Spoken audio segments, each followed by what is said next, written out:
इस पैटर्न को अगर हम देखें तो हम प्रेडिक्ट कर सकते हैं कि इस साल कट ऑफ क्या आएगा।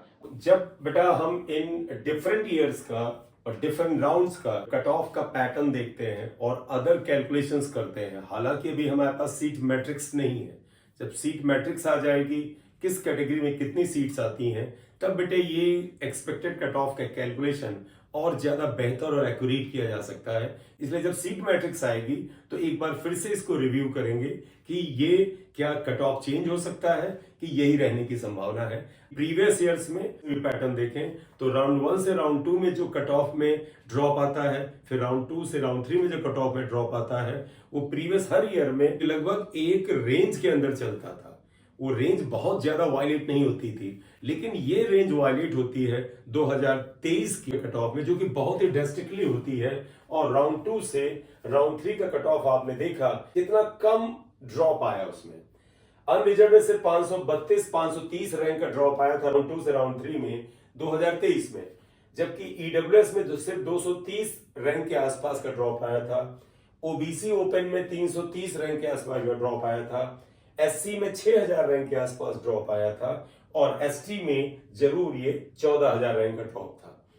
तो अगर हम सिर्फ 2023 को ध्यान में न रखें, क्योंकि 2023 में इस तरह के ड्रॉप के पीछे कारण जो था वो एक था सीट ब्लॉकिंग। कुछ स्टेट की काउंसलिंग डिले चल रही थी, उसमें बिहार का नाम सबसे ऊपर था। इस वजह से बच्चे सीट ब्लॉक करके बैठ गए थे।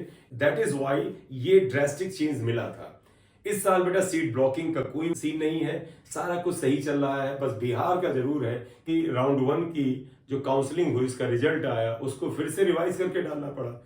फिलहाल मेन मुद्दा है what may be the expected cut off the round 3 of all India quota, keeping all these certainty and uncertainty in mind. जो सर्टेनिटी है यानी निश्चित रूप से वो पैटर्न चलता है, उसको दिमाग में रखें, या जो अनसर्टेनिटी है उसको दिमाग में रखें। तो जो expected cut off all India quota का राउंड 3 का डिफरेंट कैटेगरीज का हो सकता है, वो बेटे कुछ इस तरह से होने का चांस है।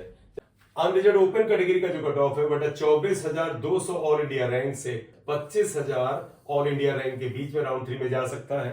इसी तरह से ईडब्ल्यूएस ओपन कैटेगरी का कट ऑफ जो है 28,100 ऑल इंडिया रैंक से 28,500 ऑल इंडिया रैंक के बीच में जाने की संभावना है।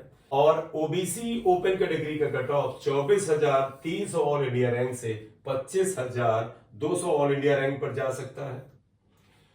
एससी ओपन कैटेगरी का cut off 1,35,000 all India rank से 1,38,000 ऑल इंडिया रैंक के बीच में कहीं पर जाने की संभावना है।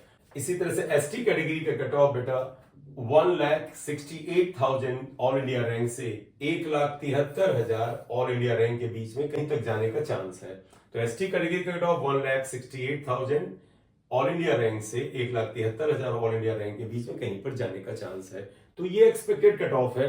अगर सीट ब्लॉकिंग हो गई तो फिर बेटे इन कट ऑफ में आपको एक ड्रेस्टिक चेंज नजर आ सकता है और वो बेटा आपको सरप्राइज भी कर सकता है। सीट ब्लॉकिंग नहीं हुई तो कट ऑफ इससे भी नीचे जा सकता है। तो सीट ब्लॉकिंग अगर होती है तो फिर बेटे यहां पर कट ऑफ आपको सरप्राइज कर सकता है, जैसा कि 2023 में सरप्राइज किया था। तो मैं उम्मीद करता हूं कि इस साल की काउंसलिंग जैसे सही से चल रही है उस तरह से ही चलती रहेगी।